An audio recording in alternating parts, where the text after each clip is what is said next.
Our next artist is Leonardo da Vinci. Da Vinci is probably one of the most famous and recognizable artists of the Italian Renaissance.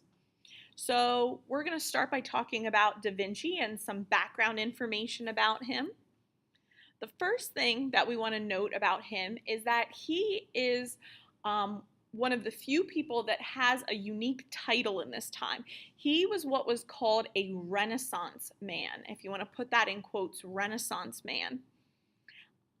And then put a little dash after it. And a Renaissance man is a phrase used to describe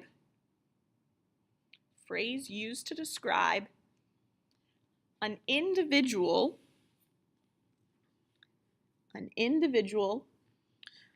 who has many talents. An individual who has many talents. So this term Renaissance man was a phrase that was kind of coined during this time period, and it was supposed to describe someone that was good at a lot of different types of things. Kind of like a more modern phrase for it would be a jack of all trades.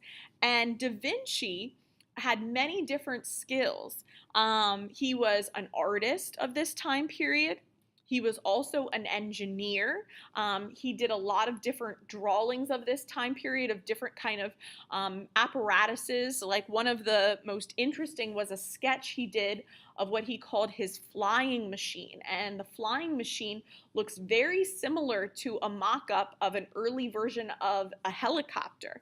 And this was in, the 1500s that he was coming up with these ideas, and flight wouldn't even occur for another 400 some years. So he was definitely advanced in his time. So he was an engineer, and then he was also a scientist. He was very curious about the natural world and how science worked, and making lots of observations about things. So we'll talk about that more in a second. So he was what was considered a Renaissance man. The second thing we want to note about him is that he was patronized by the Medicis and many churches in this time period. Patronized by the Medicis and many churches. So he had lots of different patrons of his art, and that also led to kind of a lot of the success of why he's such a recognizable figure in Italian Renaissance art. Third thing that we want to note about Da Vinci is that he was very interested in studying the natural world and using the technique of naturalism. So we'll see that in some of his work. And then the other thing is he was also very interested in capturing human anatomy accurately. Capturing human anatomy, A-N-A-T-O-M-Y, accurately. So Da Vinci, with a lot of his subjects, was paying careful attention to kind of their physical structure and making sure that his pieces mirrored their images very, very accurately. Some of the interesting things that Da Vinci used to do is he would go out and he would draw and sketch for hours both the environment. He would sit and draw birds and animals and plants and all kinds of different things, so that then when he was painting them, he had a great understanding of what those different things looked like. And then he would do the same thing with human anatomy. There were a lot of interesting stories of how he would go and actually ask for cadavers, which are dead bodies, and he would bring them back to his kind of shop where he would do his work, and he would examine them and sketch them so that way he could get the human form right, and that he would cut them up to look at kind of the muscles and bones and things.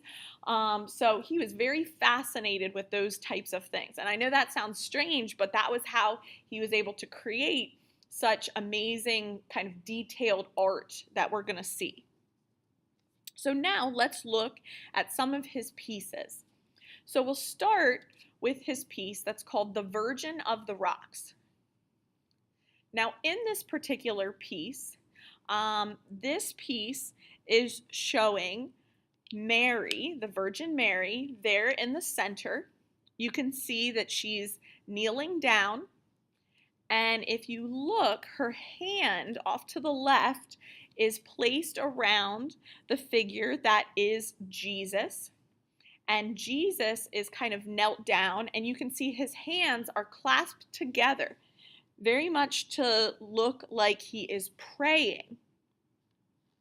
And then across from him is Mary's sister and her son, which is John the Baptist, who is another important figure in biblical stories.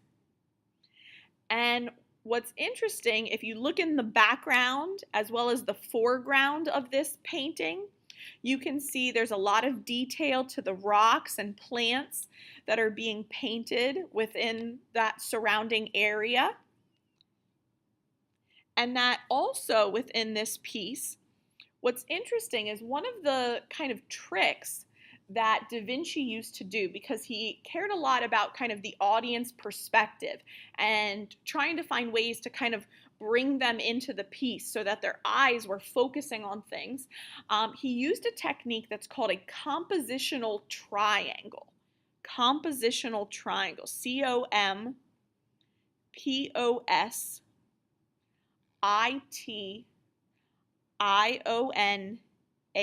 Compositional triangle. And if you're looking at the screen at this piece, if you take your hands and take your two pointer fingers and your thumbs and make them into a triangle and then hold them up to the screen, you can see how the top of Mary's head makes kind of the point of the triangle, and then all the other figures are kind of encompassed within your fingers. And that was a technique that he did to try and kind of draw your eye into what was most important within the piece. And it was kind of visually appealing to the audience. So that was kind of an interesting trick that he used. So this piece, the Virgin of the Rocks, is where we have Mary, the baby Jesus, and John the Baptist and his mother all sitting together, surrounded by identifiable plants and rocks. So this is one of Da Vinci's earlier pieces, and as you can see, it fits with the subject matter of the time, which was, stories from the Bible and other kind of religious art. And then that takes us to his next piece, which is very famous, which is called The Last Supper. Now, in this particular piece, it is showing kind of the event of Christ at his last meal prior to his crucifixion. And what is supposed to be happening in this piece is that they're sitting around the table, and all of a sudden Christ says to his disciples that one of you will betray me. And what this does is it basically kind of sparks everyone having some type of reaction. So if you look carefully at the different faces of the disciples, you will see they are all kind of responding differently to this information. If you look to the figure that's fourth from the left, that is supposed to be Judas, and Judas was the one who betrayed Jesus. And you can see in his hand, he is grasping a small gray pouch, and that is supposed to be the money that he was paid for turning Jesus over to the authorities. So there's a lot of detail in this piece with all of the different, foods, as well as cups of wine and things that are situated on the table. We also can see how this piece uses the concept of the compositional triangle again, because if you look at the image of Jesus there in the center, Jesus himself is a compositional triangle. And then if you look at the disciples around him, they are all grouped together in groups of 3, which again, we talked about how Da Vinci felt that that number and that imagery was very visually appealing. So he was definitely using a lot of those techniques to try and draw the audience in. So this particular piece kind of highlights those things, as well as using a lot of the vivid colors and careful detail to the individuals that are seated at this table and their reactions. So this piece, the Last Supper, showing Christ saying, "One of you shall betray me," with the disciples around him responding, and Judas, Judas, is grasping money since he was the guilty party. All right, and that takes us to the last piece, which is probably the most famous and valuable piece of art in the entire world, which is the Mona Lisa. And so the Mona Lisa is a really unique piece of this time period. It was a portrait of a woman. And what's unique about her is that she has a hint of a smile. And she also is looking directly out at the audience. And both of those things were very uncommon at the time. Most portraits, as well as the concept of the portrait and the subject matter looking out at the audience, were both uncommon in that time period. So we didn't often see smiling or contact with the eyes from the audience. So that's something that makes this piece very unique. Additionally, what makes this piece very interesting and popular is that a lot of people have questions about this piece. They want to know who the woman in the piece is. Through modern kind of techniques and research, they believe that it was the wife of a wealthy Italian merchant. However, there's still a lot of speculation about who is this, Mona Lisa, who inspired this piece.